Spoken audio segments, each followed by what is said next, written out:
माननीय अध्यक्ष जी, मेरे लिए बहुत सम्मान और गौरव की बात है कि आज मैं इस महान सदन के सामने 3 कानून लेकर उपस्थित हुआ हूं। माननीय अध्यक्ष जी, इंडियन पिनल कोड, इसकी जगह जो इंडियन पिनल कोड 1860 में बना, उसका उद्देश्य ही दंड देना था, उसका उद्देश्य न्याय देना नहीं था। उसकी जगह भारतीय न्याय संहिता 2023 इस सदन की मान्यता के बाद पूरे देश में अमल में आई। माननीय अध्यक्ष जी, सीआरपीसी क्रिमिनल प्रोसीजर कोड 1998, इसकी जगह भारतीय नागरिक सुरक्षा संहिता 2023 इस सदन की अनुमोदना के बाद अमल में आएगी और इंडियन एविडेंस एक्ट 1872 की जगह भारतीय साक्ष्य विधेयक 2023 अमल में आएगा। कई लोगों को मैं इस बिल को स्टैंडिंग कमेटी को भेजने के बाद मिला हूं। आज तो यहां पर बोलने के लिए तो बैठे नहीं है, परंतु मुझे कहते हैं क्या फर्क पड़ेगा, सुनते तो मालूम पड़ते कि फर्क क्या पड़ता है। ये सब आपको समझना है तो सबसे पहले चैप्टर को समझिए। चैप्टर की अनुक्रमणिका देखेंगे तो ही मालूम पड़ जाएगा कि कानून इस देश के नागरिकों के लिए नहीं बने थे, कानून अंग्रेजों की राज की सुरक्षा के लिए। मान्यवर, अभी जो कानून हम रिपील करने जा रहे हैं वो कानून में मानव वध और किसी महिला के साथ अत्याचार, उसके पहले सरकारी खजाने को लूटने की सजा, रेलवे की पटरी उखाड़ने की सजा और ब्रिटिश ताज के अपमान की सजा को रखा गया था। मानव वध तो बेचारा 302 नंबर पर बैठा बैठा अपनी राह देख रहा था। सुरक्षा प्रायोरिटी क्या था? मानव वध नहीं था। किसी महिला के साथ हुआ दुर्व्यवहार, अत्याचार को न्याय दिलाना नहीं था। प्रायोरिटी खजाने की रक्षा था, रेलवे की रक्षा था और ब्रिटिश ताज की सलामती रखना प्रायोरिटी थी। अब ये पूरा का पूरा बदलकर सबसे पहले महिला और बच्चों के विरुद्ध को अपराध को प्रायोरिटी दी गई है।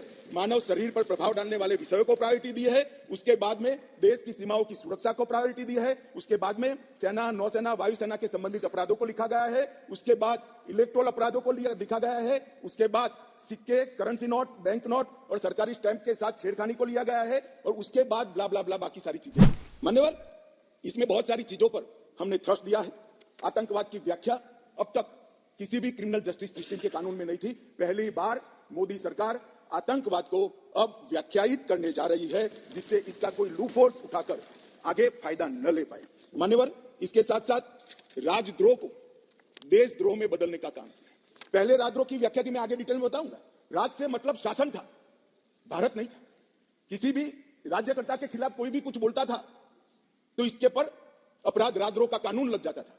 हमने व्यक्ति की जगह देश को रखा है। व्यक्ति की टीका ये लोकतंत्र का सबसे अच्छा लक्षण है और देश को नुकसान करने वाले को कभी बख्शना नहीं चाहिए। ये दृढ़ता भी इसमें है। राजद्रोह को इतने साल के बाद देशद्रोह में परिवर्तित करने का काम ये कानून करेगा। मॉब लिंचिंग घृणित अपराध है और उसको हम नए कानून में फांसी की सजा का प्रावधान कर इंक्लूड कर रहे हैं। पुलिस और नागरिक के अधिकारों के बीच में बहुत अच्छे से इसमें संतुलन साधा गया है। सजा का दर बढ़ाने के लिए हमने ढेर सारे प्रावधान इसके अंदर करे हैं, जिससे सजा करने का प्रतिशत बढ़ेगा। साइबर क्राइम के लिए भी ढेर सारी प्रोविजंस किए हैं और कम्युनिटी सर्विस को भी हम पहली बार इंट्रोड्यूस करके उसको कानूनी जामा पहनाने जा रहे हैं, जिससे जेलों पर के बर्डन को कम होगा। भारतीय नागरिक सुरक्षा संहिता, इसमें पहले सीआरपीसी में 484 धाराएं थी, इसके जगह अब 531 होगी। 177 धाराओं में बदलाव किया गया है। 9 नए जोड़े गए हैं, 39 नए सबसेक्शन जोड़े गए हैं, 44 नए प्रोविजन और स्पष्टीकरण जोड़े गए हैं, 35 सेक्शन में टाइमलाइन जोड़ी गई है और 14 धाराओं को निरस्त कर हटा दिया गया है। इसी तरह आईपीसी की जगह भारतीय न्याय संहिता में पहले 511 धाराएं थी, इसकी जगह 358 अब रह गई है। 21 नए अपराधों को जोड़ा गया है। 41 अपराधों में कारावास की अवधि को बढ़ाया गया है। 82 अपराधों में जुर्माना बढ़ाया गया है। 25 अपराधों में अनिवार्य न्यूनतम सजा शुरू की गई है। 6 अपराधों को सामुदायिक सेवा का दंड, कम्युनिटी सर्विस का पेनल्टी देने का काम किया गया है और 19 धाराओं को निरस्त कर दिया गया। और भारतीय साक्ष्य अधिनियम एविडेंस एक्ट को 167 धाराएं थी, इसकी जगह 170 धाराएं बनी हैं। 24 धाराओं में बदलाव किया गया है। 2 नई धाराएं, 6 और धाराएं जोड़ी गई हैं और 6 धाराओं को हटाने का काम भी करा। और न्याय, जैसा मैंने कहा, एक अम्ब्रेला टर्म है। न्याय कहते हैं तो बहुत बड़े समुदाय के प्रति होता है। इसमें आरोपी और विक्टिम दोनों आ जाते हैं और दंड कहने पर केवल आरोपी की तरफ ही देखा जाता है। तो संतुलन बनाते हुए नए कानून में लेकर आया हूं। यहाँ पहले दंड देने की सेंट्रलाइज सोच वाली कानून थे, अब विक्टिम सेंट्रिक जस्टिस इसका यहाँ पर उद्भव होने जा रहा है। ईज ऑफ जस्टिस को सरल, सुसंगत, पारदर्शी और जवाबदेही प्रोसीजर के माध्यम से साकार किया गया है और एनफोर्समेंट के लिए निष्पक्ष, समयबद्ध, evidence based, speedy trial, court तथा प्रिजन का इससे बर्डन कम होने वाला है और कन्विक्शन रेशियो भी इससे बढ़ने वाला है। इन्वेस्टिगेशन को हमने फॉरेंसिक साइंस के आधार पर प्रोसिक्यूशन को बल देने का फैसला किया है। बलात्कार की पीड़िता का ऑडियो वीडियो रिकॉर्डिंग के माध्यम से रिकॉर्ड लेना कंपलसरी किया है। कई सारी जगह पे मैं आगे बताऊंगा आपको टेक्नोलॉजी का उपयोग किया है और कोर्ट पर भी ढेर सारे समय को कम करने के प्रावधान पर हमने डाले हैं। मान्यवर, आज के बाद इस देश में अभी 3 प्रकार की न्याय प्रणाली है। कहीं मेट्रो जज होते हैं, कहीं नहीं होते, कहीं फर्स्ट क्लास मजिस्ट्रेट होते हैं, कहीं नहीं होते हैं। ये कानून पारित होने के बाद कश्मीर से कन्याकुमारी और द्वारिका से लेकर आसाम तक सभी देश में एक ही प्रकार की न्याय प्रणाली होगी और न्याय प्रणाली का में समानता इसी कानून के माध्यम से आएगी। मान्यवर, इसमें डायरेक्टर ऑफ प्रोसिक्यूशन का एक्सटेंशन और उसका महत्व और उसको कंपलसरी करने का काम किया है, क्योंकि न्याय प्रणालिका में किसी निर्दोष को अन्याय हो जाए या तो किसी विक्टिम को न्याय न मिले, दोनों किस्सों में हमारी त्रिस्तरीय न्यायिक व्यवस्था है, उसमें अपील का बड़ा महत्व है। आज अपील का निर्णय वही लोग करते हैं जो वो गलती जो हुई है, मानो विक्टिम को लगता है कि मेरे साथ न्याय नहीं हुआ है, तो वही निर्णय करते हैं अपील करनी या नहीं करनी जिसने ये गलती की है। अब एक स्वतंत्र डायरेक्टर ऑफ प्रोसिक्यूशन हर जिले में भी बनेगा, राज्य स्तर पे भी बनेगा, जो पारदर्शिता के साथ एक केस में अपील करने लायक है या नहीं है उसका निर्णय करेगा। उसमें पुलिस का और प्रोसिक्यूटर का केवल और केवल अभिप्राय होगा। निर्णय एक तटस्थ प्रणाली का होगा जिसको डायरेक्टर ऑफ प्रोसिक्यूशन के नाम से यहां इंट्रोड्यूस किया गया है। पुलिस की अकाउंटेबिलिटी कई सारे मामलों में तय की है। जैसे इस देश की अदालतों में हेबियस ढेर सारी होती है, परिवारजन जाते हैं हमारे सगा संबंधी कहां है हमें मालूम ही नहीं है, पुलिस कहती है हमारे पास नहीं है। अब तय कर दिया है गिरफ्तार व्यक्तियों की सूचना अनिवार्य रूप से हर पुलिस स्टेशन पर रखनी पड़ेगी और एक पुलिस अधिकारी को इसके लिए जिम्मेदार करना पड़ेगा। मान्यवर, इस तरह से मैं आगे बाद में बताऊंगा, परंतु ढेर सारी चीजों को हमने पुलिस की अकाउंटेबिलिटी फिक्स करने का भी इस कानून के माध्यम से काम किया है। और विक्टिम सेंट्रिक कानून जब मैं कहता हूं तब मान्यवर हमने ढेर सारा विक्टिमों को बीएनएसएस में 360 तो अपनी बात रखने का अधिकार दिया है, इंफॉर्मेशन का अधिकार खंड 173, 93 और 230 में दिया है, नुकसान की क्षतिपूर्ति का अधिकार दिया है, जीरो एफआईआर को इंट्रोड्यूस किया है। अब कोई भी मुकदमा स्टेट विक्टिम की परमिशन के बगैर, विक्टिम को सुने बगैर कोर्ट सिर्फ स्टेट के कहने पर विड्रॉ नहीं कर सकती। जो विक्टिम है उसको सुनना पड़ेगा, उसके ऑब्जेक्शन को भी सुनना पड़ेगा। विक्टिम को, जो फरियादी है, उसको 90 दिनों में जांच की प्रगति के बारे में इंफॉर्मेशन देने की जिम्मेदारी पुलिस की गई है। एफआईआर, गवाहों के बयान और पुलिस की रिपोर्ट, ये सभी को कंपलसरी कॉपी देने का प्रोविजन इसके अंदर कर दिया गया है। और जांच और मुकदमे के विभिन्न चरणों की पीड़ित अथवा उसके परिवारजनों को जानकारी प्रदान करने के लिए भी हमने ढेर सारे प्रोविजन मान्यवर किए हैं, जिससे मैं मानता हूं कि पुलिस की अकाउंटेबिलिटी फिक्स होगी और विक्टिम को न्याय मिलने की शुरुआत होगी। मान्यवर, मैं अब तीनों कानूनों के महत्वपूर्ण प्रावधानों को आपके सामने और आपके माध्यम से ये सदन के सामने और देश के सामने रखना चाहता हूं। भारतीय न्याय संहिता की मैं पहले बात करूंगा मान्यवर, और जैसा मैंने कहा कि इसमें ढेर सारे मानव संबंधित अपराधों को बहुत पीछे रखा गया था, क्योंकि इसका महत्व ही नहीं था। उनका महत्व अपना शासन चलाना था। जैसे बलात्कार का नंबर धारा 375, 376 था। अब जहां से अपराधों की बात शुरू आती है, इसमें सबसे पहले धारा 63 और धारा 69 में बलात्कार को रख दिया गया है। गैंग रेप को भी आगे लाया गया, बच्चों के खिलाफ अपराध को भी आगे लाया गया है। मर्डर 302 था, अब 101 हुआ है। किडनैपिंग 359 और 369 था, अब 137 और 140 हुए। ट्रैफिकिंग 370, 370A था, अब 143 और 44 हुए। माननीय, शुरुआत की डेफिनेशन और प्रोसीजर को छोड़कर सीधा मानव संबंधित, पहले महिला और बच्चे और फिर शरीर संबंधित अपराधों को हमने प्रायोरिटी दी है, क्योंकि इसी को हम व्यक्ति की सुरक्षा के साथ जोड़कर देखते हैं मान्यवर, और उसको सुनिश्चित करना ये कानूनों की प्रायोरिटी है मान्यवर। अंग्रेजों ने बनाया हुआ राजद्रोह का कानून, जिसके तहत तिलक महाराज, महात्मा गांधी, सरदार वल्लभ भाई पटेल, ढेर सारे हमारे आजादी के स्वतंत्र सेनानी, बड़े बड़े हमारे नायक सालों के सालों 6-6 साल तक जेल में रहे। वो कानून अब तक चलता रहा था। विरोध तो करते थे जब ऑपोजिशन में होते थे, मगर सत्ता में आते थे तब इसका दुरुपयोग भी करते थे, हटाने का नाम नहीं देते थे। पहली बार नरेंद्र मोदी जी ने ऐतिहासिक निर्णय किया है कि राजद्रोह की धारा 124 को पूर्णतया समाप्त, इसको हटाने का काम किया। अभी ओवैसी साहब हंस रहे हैं। ओवैसी साहब, मैं अभी थोड़ा साइकोलॉजी पढ़ा हूं, विज्ञान का विद्यार्थी हूं, फिर इनके मन में है कि आपने बदल कर रख दिया। मान्यवर, मैं कहना चाहता हूं, हमने राजद्रोह की जगह देशद्रोह की स्थिति रखी। अब ये देश आजाद हो चुका है, लोकतांत्रिक देश है। शासन की टीका तो कोई भी कर सकता है, किसी को भी करने का अधिकार है। इसके लिए इस देश में अब किसी को जेल में नहीं जाना पड़ेगा, चाहे हमारा शासन।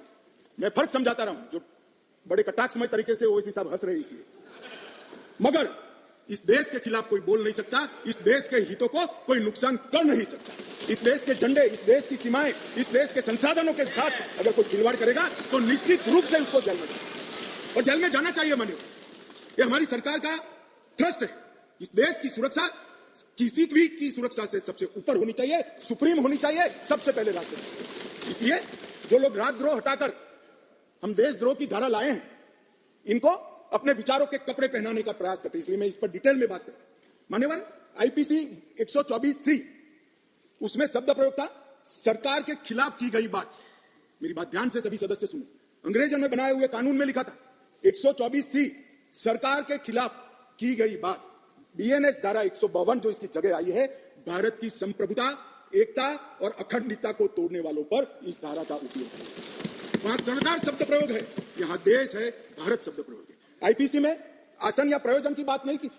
किस उद्देश्य से आप बोलते हैं, किस उद्देश्य से करते हैं, इसकी बात ही नहीं की। करना ही काफी है। हमने इसमें देशद्रोह की डेफिनेशन में आशय की बात करी है। उसका उद्देश्य क्या है, उसका आशय क्या है, इसका महत्व है। अगर उद्देश्य देशद्रोह का है तो इसको कठोर से कठोर दंड मिलना चाहिए, और उद्देश्य अगर शासन का विरोध करना है तो उसको दंड नहीं मिलना चाहिए। उसको वाणी स्वतंत्रता का अधिकार है। अब घृणा और अवमानना, शासन की अवमानना, शासन की घृणा करना, तिरस्कार करना, इसको हटाकर हमने शब्द प्रयोग क्या किया है, सशस्त्र विद्रोह, विध्वंसक गतिविधियां और अलगाववादी गतिविधियां शब्द प्रयोग। और अगर कोई कहता है सशस्त्र विद्रोह, बम धमाके, गोलीबारी और विध्वंसक प्रवृत्ति करने के बाद भी कोई जेल में नहीं जाना चाहिए, तो मैं इस विचार से इत्तेफाक नहीं रखता हूं। ये जेल में जाने ही चाहिए, सजा होनी ही चाहिए। इस देश में किसी को अधिकार नहीं है। मान्यवर, मैं इसलिए कहता हूं कि कुछ लोग ये नए इनिशिएटिव को अपना कलर देने का प्रयास करें।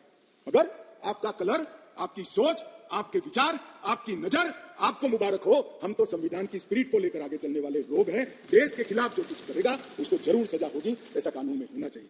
मान्यवर, आज मैं इतना ही कहना चाहता हूं कि हजारों स्वतंत्र सेनानी जो राजद्रोह की कलम के तहत अपने जीवन के सुवर्ण काल जेल में काटे, देश को आजादी दिलाने के लिए, अंग्रेजों को देश में निकालने के लिए, आज नरेंद्र मोदी सरकार के इनिशिएटिव से इनके आत्मा को एक प्रकार से जरूर संतुष्टि मिलेगी कि आजाद भारत में आज यह न्यायिक प्रोविजन को मान्यवर, हमने महिलाओं और बच्चों की सुरक्षा के लिए भी ढेर सारे प्रोविजन किए हैं। मान्यवर, भारतीय न्याय संहिता में एक नया चैप्टर महिलाओं और बच्चे के प्रति अपराध हमने ऐड किया है। इस विधेयक में 18 वर्ष से कम उम्र की महिला के बलात्कार से संबंधित प्रोविजन में हम बदलाव कर रहे हैं। मौजूदा बलात्कार का प्रोविजन रीनंबरिंग तो हुआ है, तथा नाबालिग महिलाओं के सामूहिक बलात्कार को पॉक्सो के साथ सुसंगत बना देता है, क्योंकि कुछ प्रोविजन ऐसे थे जो पॉक्सो में ज्यादा हार्ड थे, जिनको फेवर करनी थी वहां पुलिस स्टेशन में पॉक्सो अप्लाई नहीं किया जा सकता। अब पॉक्सो अप्लाई करे न करे, बलात्कार करने मात्र से पॉक्सो की सभी धाराएं ये न्याय संहिता के माध्यम से लागू हो जाएगी और उनको सजा। आयु का अधिकार आधारित वर्गीकरण ठीक नहीं था। क्रमशः 18, 16 और 12 वर्ष की उम्र के नाबालिगों के बलात्कार के लिए हमने अलग अलग सजा का निर्धारण किया है।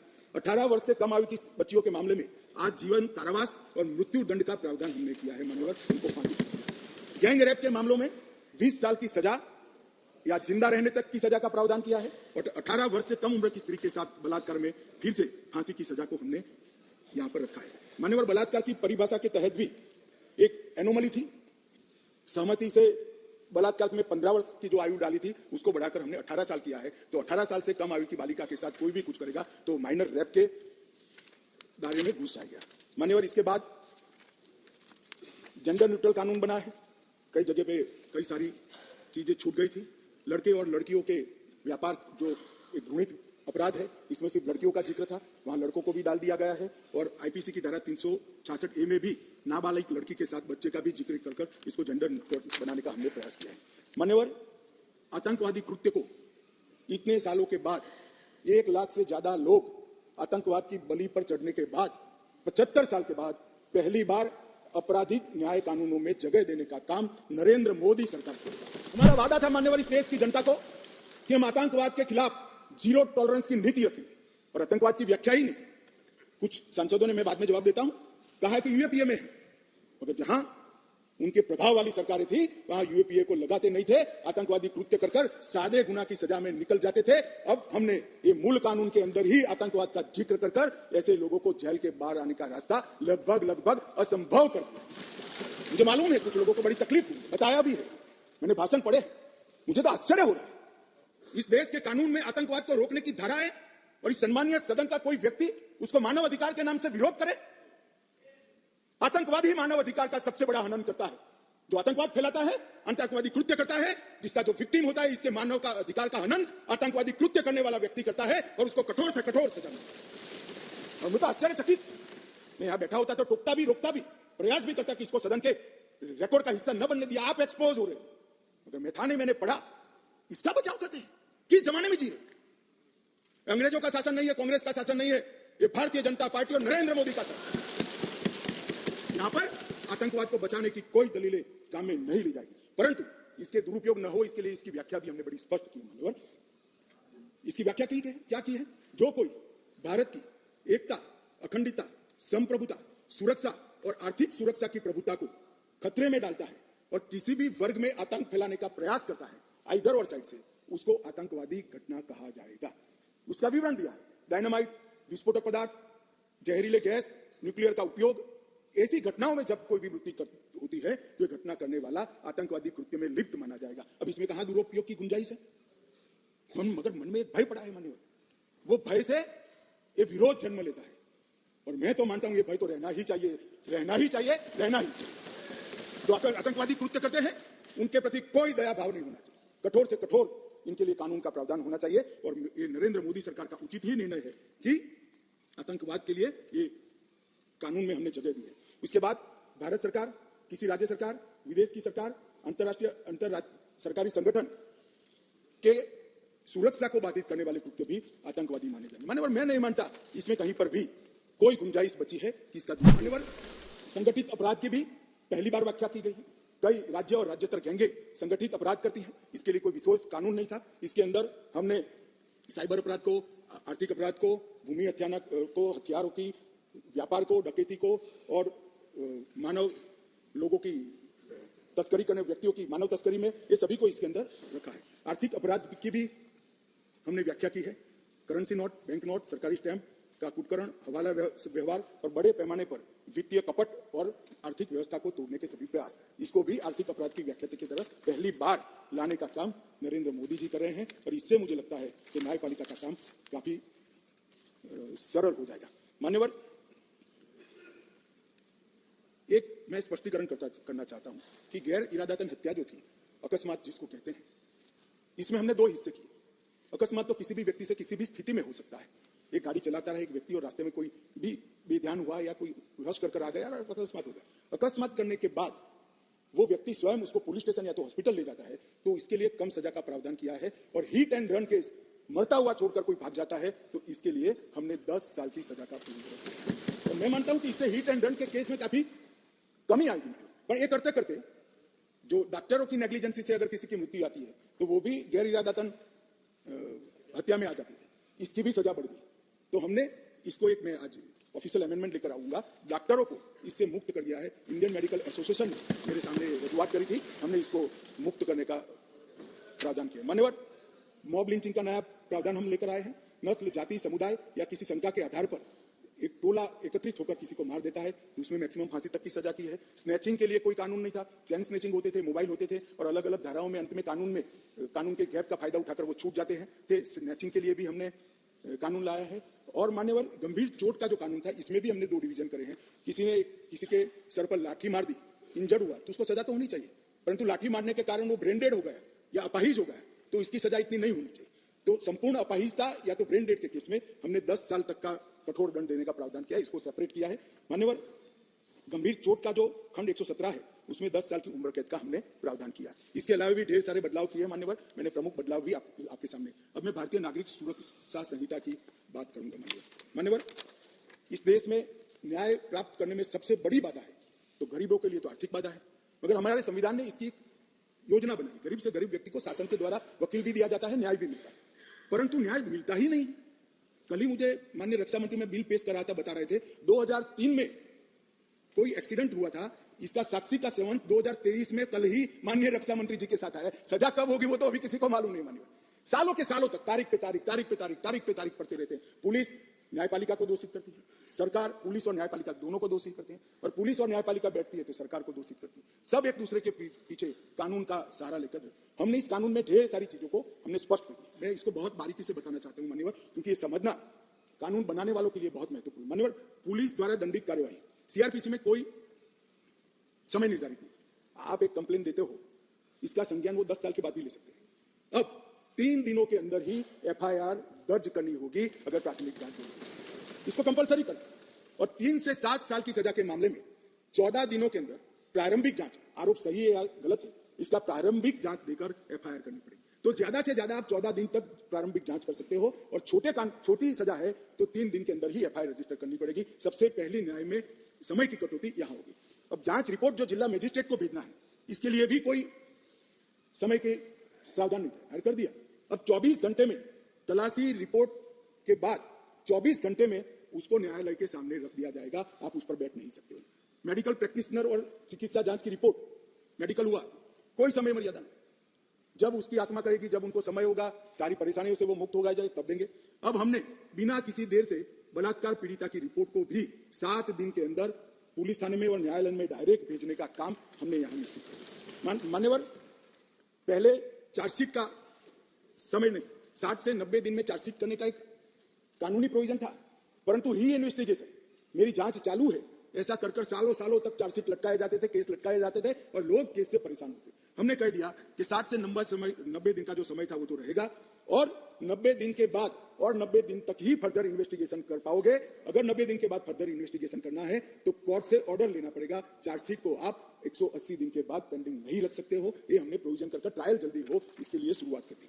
मान्यवर, इसके बाद मैजिस्ट्रेट के समय कब कार्यवाही शुरू होगी, मैजिस्ट्रेट के समय समक्ष, इसकी भी समय मर्यादा थी। अब मैजिस्ट्रेट साहब के साथ हमने बाध्य कर दिया है कि 14 दिनों के अंदर इसका संज्ञान आपको लेना ही पड़ेगा और कार्यवाही चालू, इसको लटका नहीं सकते। तो जो हमारे यहाँ बहुत सारी फरियाद आती है, सच्चा झूठा भगवान जाने, 12 बजे तक कोर्ट चलती है, 12 बजे के बाद कुछ नहीं चलता है। अब अगर 14 दिनों में संज्ञान लेना है तो कोर्ट को इसको समाप्त कर ही जाना पड़ेगा। और आरोपी द्वारा आरोप मुक्त होने का जो निवेदन है वो भी 60 दिन के अंदर ही करना पड़ेगा। पहले क्या करते थे, एक केस में 25 आरोपी, तो एक के बाद एक 25 लोग लिंगरिंग रूप से एक्विटल का अपील करते ही जाते थे और 10 साल तक मुकदमा चलता नहीं था। अब जिसको भी करना है 60 दिन के अंदर करना है और 60 दिन में न्यायाधीश ने इस पर सुनवाई करनी है। तो ज्यादा से ज्यादा 120 दिन में केस ट्रायल पर आएगा। प्ली बार्गेनिंग के लिए भी समय नहीं था, अब तय कर दिया है। आरोप तय करने के 30 दिन के अंदर ही आप आपके गुनाह को स्वीकार कर लोगे तो सजा कम होगी। प्री बार्गेनिंग 30 दिन के अंदर समाप्त करना पड़ेगा। ट्रायल की प्रक्रिया में कागज रखने का भी कोई प्रोविजन नहीं था, अब हमने दस्तावेजों की प्रक्रिया कंपलसरी 30 ही दिन में पूरा करने का प्रोविजन कर दिया है, उसमें आप देरी नहीं कर सकते। मान्यवर, ट्रायल इन एब्सेंसिया का भी प्रोविजन किया है, कुछ लोग इस पर आपत्ति ले सकते हैं, मगर मैं आज कहना चाहता हूं इस देश में ढेर सारे मुकदमे, देश को हिला देने वाले मुकदमे, चाहे बम्बई बम ब्लास्ट हो या कोई, और वो लोग पाकिस्तान में या कहीं और देशों में शरण लेकर बैठे हैं, ट्रायल नहीं चलती है। मान्यवर, अब इनके यहां आने की जरूरत नहीं है। 90 दिन के अगर वो कोर्ट के सामने नहीं आते हैं तो उनकी अनुपस्थिति में ट्रायल होगी, एक सरकारी वकील उनकी बेल भी करेगा, फांसी भी होगी, जजमेंट भी, और जिससे वहां से वापस लाने की प्रक्रिया बहुत जल्दी कर पाएंगे, क्योंकि वो सजा प्राप्त व्यक्ति किसी दूसरे देश में तो स्टेटस बहुत बदलता है। जमानत के लिए भी हमने कर दिया है कि लंबे समय तक किसी को जेल में नहीं रख सकते। पहली बार अपराध करने को 1/3 सजा का जो प्रोविजन है, 1/3 अगर अंडर ट्रायल कर लिया तो इसको मुक्ति दे सकते हो, और बाकी सभी मामलों में 1 हाथ किया है जो गंभीर प्रकार की हत्या, डकैती, ऐसे मामले हैं। जजमेंट सालों सालों तक, महीनों तक नहीं आता था, अब हो गया है कि मुकदमे की समाप्ति के बाद जज साहब को 45 दिन के अंदर ही जजमेंट देना पड़ेगा, वो इससे ज्यादा लेट नहीं कर सकते। मान्यवर, जजमेंट और सजा के बीच में भी बहुत बड़ा समय था, उसका भी समय निर्धारित कर दिया है, और सजा निर्णय देने के 7 दिन के अंदर ही सुना देनी पड़ेगी, उसको आप लिंगरिंग नहीं कर सकते। मान्यवर, फिर दया याचिका के मामले आते थे, सालों तक दया याचिका करते ही नहीं, और दया याचिका कोई एनजीओ करता था, कोई दूर दूर के लोग करते थे, जिसका दया तो वही मांग सकता है जिसको दंड मिला, दया मांगने का अधिकार और किसी को नहीं। मान्यवर, उच्चतम न्यायालय की अपील खारिज करने के 30 दिन के अंदर ही दया की अर्जी करनी पड़ेगी, बाद में आपको इसका अधिकार नहीं रहेगा। राज्यपाल, सरकार, सबके लिए यस और नो कहने का समय का प्रावधान भी इसमें हमने मान्यवर तय कर दिया। महिलाओं की सुरक्षा के लिए भी इसमें ढेर सारे प्रावधान किए मान्यवर। ई एफआईआर से अगर किसी को सबसे बड़ा राहत मिलने वाला है तो महिलाओं को मिलना है। किसी भी महिला के लिए अपने खिलाफ हुए अपराध को किसी के सामने वर्णन करना मान्यवर बड़ी संकोच की बात होती है, आज EFIR से हर कोई कर सकता है, मगर कोई भी महिला थाने पर FIR करा सकती है, उसका संज्ञान भी लिया जाएगा और 2 दिन के अंदर ही घर पर आकर इसका जवाब लेने की व्यवस्था महिला पुलिस के साथ इस कानून के तहत। नए विधेयक के अंदर EFIR का जो हमने जिक्र किया है, इससे ढेर सारे फायदे होने वाले हैं। समय पर ट्रायल और स्थगन दोनों को हमने मान्यवर बहुत तवज्जो देकर इसको कठोरता के साथ कम करने का प्रावधान किया है। टेक्नोलॉजी का उपयोग भी कई जगह पे हमने पुलिस के अधिकारों के दुरुपयोग को कर्टेल करने के लिए किया है।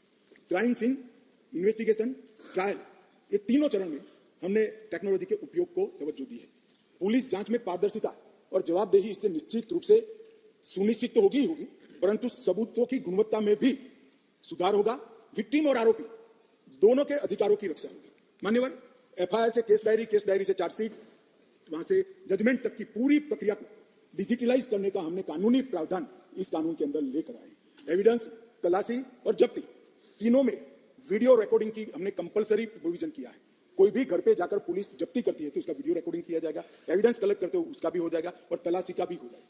इससे कोई किसी को फ्रेम करने की संभावनाओं पर बहुत बड़ी कमी आ जाएगी। और बलात्कार के मामले में भी पीड़ित का बयान कंपलसरी करने का निर्णय नरेंद्र मोदी सरकार ने किया है, वो लेना ही पड़ेगा। ऑनलाइन बयान लेना पड़ेगा, इसका रिकॉर्डिंग करना पड़ेगा, जिससे वफादार आदमी आने के बाद वो बयान को बदलवा नहीं सकता। दूर दूरस्थ के गांव में बयान तो ले लीजिए जाते हैं, मगर जब मालूम पड़ता है कि बलात्कार किसने करा है तो बयान को बदल भी दिया जाता है। अब ऑनलाइन बयान लेना है और इसकी 3 कॉपी 3 जगह पे, एक हॉस्पिटल में, एक पुलिस थाने पर और एक न्यायाधीश के यहाँ 24 घंटे में पहुंचानी है, जिससे बदलने में बहुत बड़ी दिक्कत होगी। मान्यवर, इसके साथ साथ हमने फोरेंसिक के उपयोग को भी बहुत महत्व दिया है। दुनिया भर के अदालतों का अगर विश्लेषण करते हैं तो हमारे यहाँ सजा कराने का दर बहुत कम है। इसको अगर बढ़ाना है तो साइंटिफिक एविडेंस पर थ्रस्ट देना पड़ेगा। इसलिए ये बिल के अंदर क्वालिटी ऑफ इन्वेस्टिगेशन में सुधार करने के लिए, इन्वेस्टिगेशन साइंटिफिक पद्धति से हो इसलिए, और 90% का कन्विक्शन रेट का लक्ष्य रखते हुए हमने एक प्रावधान किया है कि 7 साल से ज्यादा सजा जिस गुना में है वो सभी में FSL टीम के विजिट को कंपलसरी कर दिया गया है, जिससे FSL मान्यवर, कई लोग कहते हैं कि कब होगा, मैं बताता हूं। नरेंद्र मोदी सरकार टुकड़े टुकड़े में नहीं चलती। नरेंद्र मोदी जब गुजरात के मुख्यमंत्री थे तब उन्होंने गुजरात फोरेंसिक साइंस यूनिवर्सिटी बनाई, फिर प्रधानमंत्री बने तो नेशनल फोरेंसिक साइंस यूनिवर्सिटी बनाई, और नेशनल फोरेंसिक साइंस यूनिवर्सिटी में अब तक लगभग NFSU के 7 परिसर और 2 ट्रेनिंग एकेडमी खुल चुके हैं 9 राज्यों में। और 5 साल के बाद मैं देश की जनता को आश्वस्त करना चाहता हूं, हर साल 35,000 फोरेंसिक एक्सपर्ट यहां से बाहर निकलेंगे, जो इस हमारी रिक्वायरमेंट को। तब तक हमने फोरेंसिक मोबाइल वान का भी प्रोविजन कर दिया है और फोरेंसिक को आउटसोर्स करने के लिए भी रूल्स बनाए मान्यवर। और दिल्ली में इसका ये जो 7 साल वाला प्रोविजन है, इसका ट्रायल भी शुरू हो गया है और बहुत उत्साहजनक परिणाम हमें मिले हैं मान्यवर। और इसको तभी राज्यों द्वारा नोटिफाइड कर दिया जाएगा जब राज्य के अंदर फोरेंसिक इंफ्रास्ट्रक्चर संपूर्ण रूप से बन जाएगा। इसमें हमने पुलिस स्टेशन, तहसील, जिला और पूरा राज्य चारों को नोटिफाइड करने की योजना बनाई है। मानो एक शहर में फोरेंसिक की व्यवस्था हो गई तो वो शहर को नोटिफाइड कर सकते हैं, कंपलसरी हो जाएगा। एक क्षेत्र में हो गई तो क्षेत्र में करेंगे, एक जिले में हो गई तो जिलों को करेंगे, और जब सब समाप्त हो जाएगा तब पूरे राज्य को नोटिफाइड करेंगे। और इसके माध्यम से सजा कराने की बहुत बड़ी क्षमता प्रोसिक्यूशन की बढ़ेगी। मान्यवर, लगभग 2000 करोड़ रुपया भारत सरकार ने इसके लिए राज्यों को दिया है और 30 राज्यों और संघ क्षेत्रों ने इसका काम भी चालू कर दिया है। और हम 6 अत्याधुनिक सेंट्रल फोरेंसिक साइंस लेबोरेटरी भी बना रहे हैं। मान्यवर, 0 FIR, कई लोग कहते हैं कि 0 FIR पहले से थी, लेना कंपलसरी नहीं था।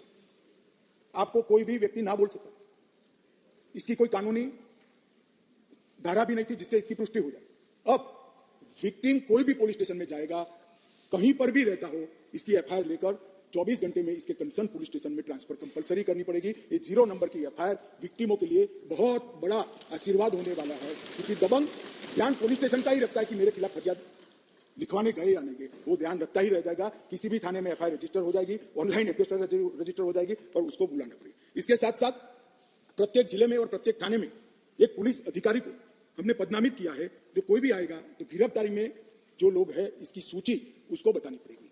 तो मेरा रिलेटिव अगर कोई थाने में गिरफ्तार है तो पुलिस ने मुझे इन्फॉर्म करना पड़ेगा। अज्ञात स्वरूप से किसी को अनऑथराइज कब्जा रखकर नहीं रह पाएंगे।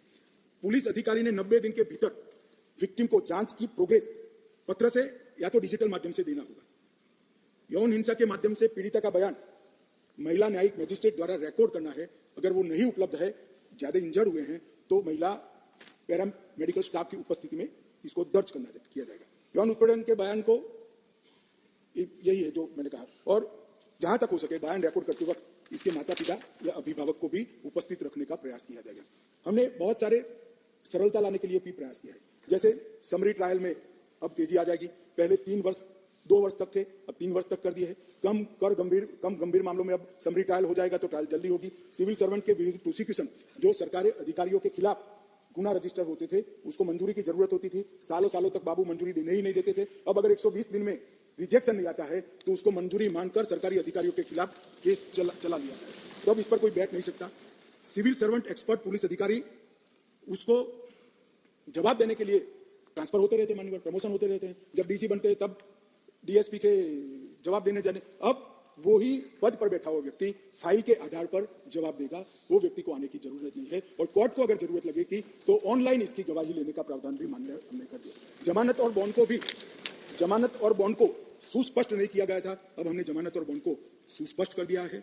घोषित अपराधियों की संपत्ति की कुर्की की भी हमने यहां पर प्रावधान कर दिया। मान्यवर, कोई अपराधी न्याय की शरण में आता ही नहीं, भाग जाएगा और सालों तक केस लंबित रहेंगे। केस तो चलेंगे इसके अनुसार, मगर उसकी संपत्ति की कुर्की भी की जाएगी। और प्रोक्लेम्ड ऑफेंडर घोषित करने के लिए 10 वर्ष या अधिक की सजा या आजीवन कारावास या मृत्युदंड, इसको प्रोक्लेम्ड ऑफेंडर घोषित किया जाएगा। पहले केवल 19 अपराधों में ही भगोड़े घोषित कर सकते हैं थे, अब 120 अपराधों में भगोड़े घोषित करने का हमने कहा, जिससे देरी न हो। और उसमें बहनों पर अत्याचार का भी मामला हमने ले लिया है। मान्यवर, सबसे बड़ा जो मैंने कहा, ट्रायल इन एब्सेंशिया, कुछ सदस्यों ने इसके खिलाफ थोड़ा आवाज भी उठाया है, ज्यादातर तो बाहर थे तो बहुत नहीं उठ पाए, वरना तो हर एक बोलता। मगर मैं ये पूछना चाहता हूं मान्यवर, गुनाह कर जो देश के बाहर भाग गए हैं, इनके प्रति क्या सिंपैथी है आपकी? मुझे बताइए। सैकड़ों लोग बम धमाके में मार दिए जाते हैं, कश्मीर में आतंकवाद कर पैदल चलकर पाकिस्तान में छुप जाते हैं, क्या इनको सजा करनी चाहिए या नहीं करनी चाहिए? मेरा बहुत साफ प्रश्न है, क्या सिंपैथी है आपकी? अब नहीं बख्शा जाएगा, आप आओ ना आओ, आपको सजा भी होगी और आपकी संपत्ति भी। ये देश ऐसे नहीं चल सकता। और अगर न्याय ही चाहिए तो कानून की शरण में आइए। भारत के संविधान में हर गरीब से गरीब व्यक्ति और हर पीड़ित से पीड़ित व्यक्ति की न्याय की सुविधा है, न्याय मिलेगा। मगर मालूम है न्याय में सजा ही मिलने वाली है, इसलिए आप देश के बाहर भाग जाओगे और ट्रायल नहीं चलेगा, ऐसा नहीं चलेगा। इसको भी हमने यहां पर डाला है। मान्यवर, अंडर ट्रायल कैदी के लिए 1/3 कारावास काट चुका है, तो इसकी जमानत का हमने प्रोविजन कर दिया है। और जहां विचाराधीन कैदी है और गंभीर गुना है, वहां अधिक पर इसका अधिकार बनाया है। नई विटनेस प्रोटेक्शन स्कीम को लेकर आए हैं और राज्य ने इसको घोषित करना पड़ेगा। और घोषित अपराधियों की संपत्ति की कुर्की का भी हमने प्रावधान मान्यवर इसके अंदर किया है। सजा की माफी को भी हमने तर्कसंगत बनाने का प्रयास। मृत्यु की सजा है तो ज्यादा से ज्यादा आजीवन कारावास हो सकता है, इसके नीचे माफी नहीं हो सकती। आजीवन कारावास है तो 7 साल की अवधि तक ही सजा भोगनी ही पड़ेगी, और 7 वर्ष या उससे अधिक सजा है तो कम से कम 3 साल जेल में रहना पड़ेगा। कोई जेल में गया और अपने रसूख का उपयोग कर 1 साल में कितना भी गंभीर गुनाह हो बाहर आ जाएगा, ऐसा नहीं होगा। इसको हमने सुनिश्चित कानून के अंदर भी कर दिया है। अपराध की आय, अगर आर्थिक अपराधी है और अपराध से आय कर संपत्ति जब्त की है तो उसको भी अब न्यायालय राज्य साथ करेगा, उसको हराजी कर उसको राज्य के खजाने में डाल दिया जाएगा। और संपत्तियों के निपटान के लिए भी एक बहुत बड़ा कदम उठाया है। हम सब लोग सार्वजनिक जीवन के कार्यकर्ता हैं, अनेक स्तर पर राजनीति में काम करते करते आए हैं, सैकड़ों बार पुलिस थाने गए होंगे। माने वो बाहर आप जाएंगे तो चोरी की हुई ऑटो पड़ी होती है, ढेर सारी साइकिलें पड़ी होती है, शराब का ट्रांसपोर्टेशन करने वाला टेम्पो पड़ा होता है, और वो टेम्पो का तो कई बार हमसे ज्यादा आयुष्य होता है।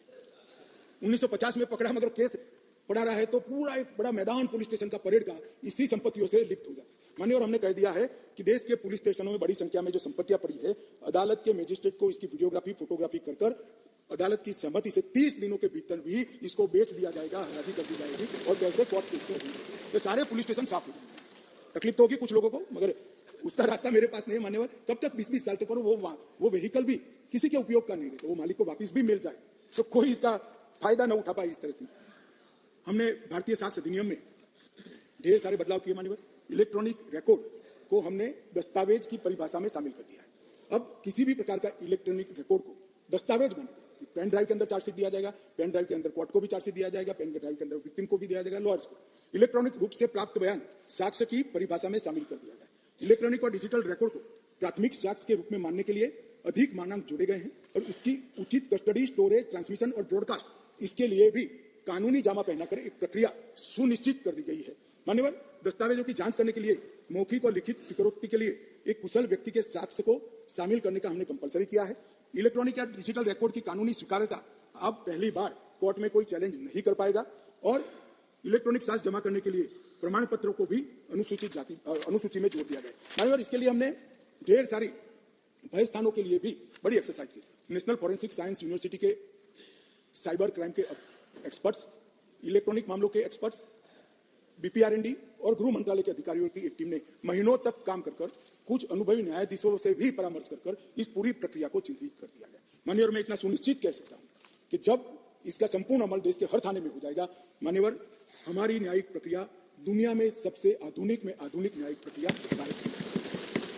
मान्यवर, इसका पूरा प्रोविजन इसके अंदर किया है। उसको भी पुलिस स्टेशन, तहसील, जिला, कमिश्नरेट और स्टेट लेवल पर नोटिफाइड कर सकेंगे। जैसे जैसे थाने क्लियर करते जाएंगे हम इसको मान्यवर आगे बढ़ाते। और हमने अब तक आईसीजेएस के माध्यम से मान्यवर ढेर सारे पुलिस स्टेशन 97% पुलिस स्टेशनों को कंप्यूटराइज करने का काम समाप्त कर दिया है। अदालतों का भी आधुनिकीकरण हो रहा है और आईसीजेएस के माध्यम से फॉरेंसिक साइंस यूनिवर्सिटी, थाना, गृह विभाग, पब्लिक प्रोसिक्यूटर की ऑफिस, जेल और कोर्ट, ये सबको एक ही सॉफ्टवेयर के तहत ऑनलाइन करने का काम भी लगभग देश में समाप्त होने के कगार पर है।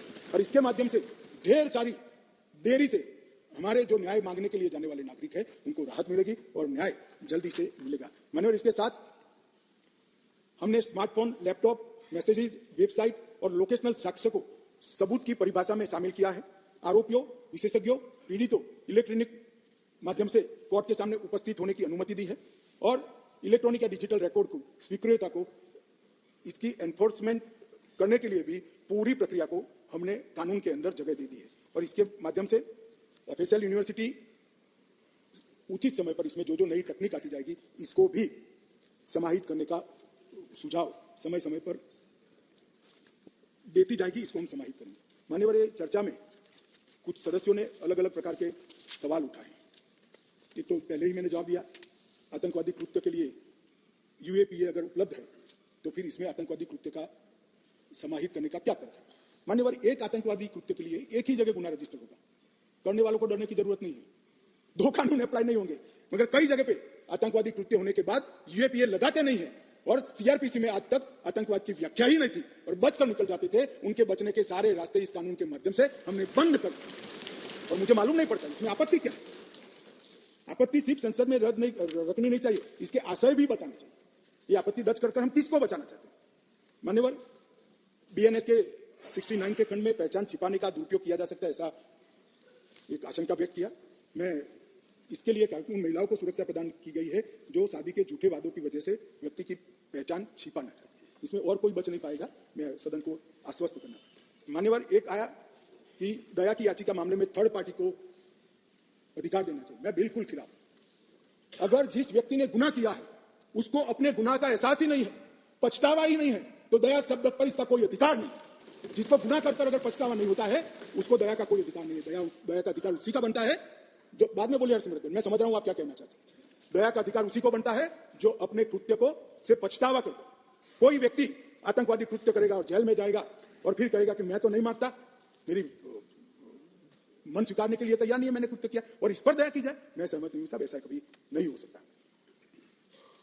एक बीएनएसएस के खंड 479 में विचाराधीन कैदियों के संदर्भ में कहा गया, मगर उसमें तो हम बहुत प्रगतिशील प्रोविजन लेकर आए, उल्टा जल्दी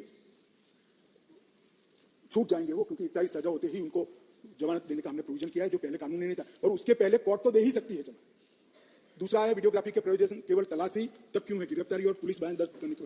भाई हम सबको मालूम है पुलिस का बयान वो आरोपी के खिलाफ कभी उपयोग नहीं किया जा सकता, वो 161 का बयान होता है, कोर्ट में दिया हुआ बयान ही आरोपी के खिलाफ लिया जाता है, इसलिए इसमें पुलिस के बयान को नहीं रखा है। डिस्चार्ज एप्लीकेशन करने के लिए अलग अलग समय सीमा उचित नहीं है, ये थोड़ा मिसअंडरस्टैंडिंग है।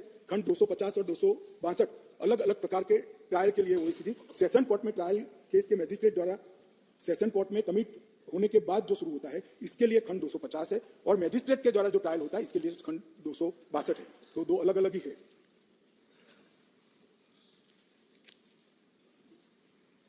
एक माननीय सदस्य ओएसीडी ने कहा था क्लॉज 187 में हिरासत की अवधि को पूरे डिटेंशन पीरियड तक बढ़ाया गया है, जो यूएपीए से अधिक सख्त है। थोड़ा मिसअंडरस्टैंडिंग है, टोटल कस्टडी 15 डेज की ही होगी, मगर पहले 7 दिन पुलिस पूछताछ करती है, कोई अस्पताल में जाकर जमा हो गया तो 15 दिन समाप्त होते, हमने ये प्रोविजन किया कि 7 दिन की कस्टडी होगी, आप अस्पताल में निकले कोई बात नहीं, अच्छा हो जाओ।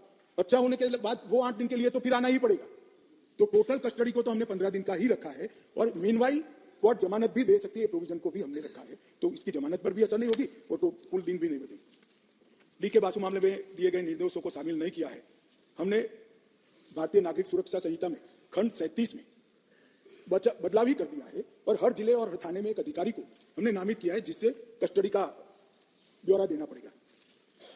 किसी नियंत्रण और संतुलन के बिना पुलिस की शक्तियों को बढ़ा रहे, ऐसा नहीं है। मैंने आगे बताया है कि कई जगह पे पुलिस की शक्तियों को कर्टेल भी किया गया है, कई जगह पे उस पर वॉच रखने की भी व्यवस्था मान्यवर हमने की है। इसके साथ साथ मॉब लिंचिंग के लिए भी कहा गया है, मगर इसमें सब प्रकार के गुनाह को 5 से ज्यादा लोग इकट्ठा होकर अगर किसी की हत्या या उसको घायल करने का काम करते हैं, उसको हर प्रकार के गुनाह को इसके अंदर शामिल किया जाएगा। रात 2 का तो मैंने जवाब दे ही दिया है मान्यवर।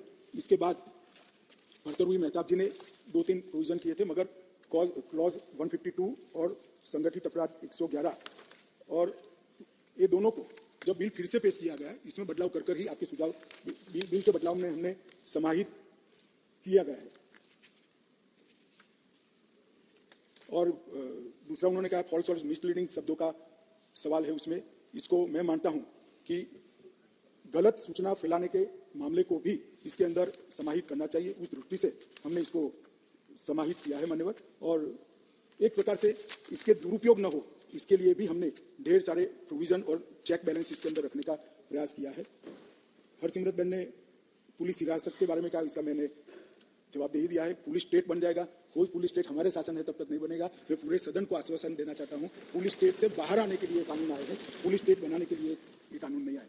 मान्यवर 2-3 मैं ऑफिशियल अमेंडमेंट भी ला रहा हूं, तो तीनों कानून में द्वितीय शब्द इसलिए दिया गया है कि एक ही प्रकार के नाम के 2 बिल 1 साल के अंदर पेश नहीं हो सकते थे, तो ये टेक्निकल संसदीय प्रणालिकाओं के कारण करना पड़ा है। और दूसरा मैंने जो कहा कि डॉक्टर को गैर विवेचन हत्या में कम सजा के लिए हमने प्रोविजन किया है, ये तीनों प्रोविजन को भी मैं लेकर आया हूँ मान्यवर। मैं निश्चित रूप से मानता हूँ कि भारतीय न्याय संहिता, भारतीय नागरिक सुरक्षा संहिता और भारतीय साक्ष्य अधिनियम, ये तीनों बिल कानून बनने के बाद आज से 100 साल तक, कम से कम 100 साल तक जितने भी टेक्नोलॉजी आएगी, ये टेक्नोलॉजी को इस कानून के तहत समाहित करने के कानूनी प्रावधान बनेंगे। मान्यवर, फॉरेंसिक साइंस को इतनी कठोरता के साथ, इतनी दृढ़ता के साथ कानून में जगह देने वाला एकमात्र देश हमारा भारत बनेगा। मान्यवर, जो ब्रिटिश राज की, ब्रिटिश काल की गुलामी के सारे चिन्ह समाप्त कर ये संपूर्ण भारतीय कानून अब बनने जा रहे हैं। और हमारे संविधान का जो स्पिरिट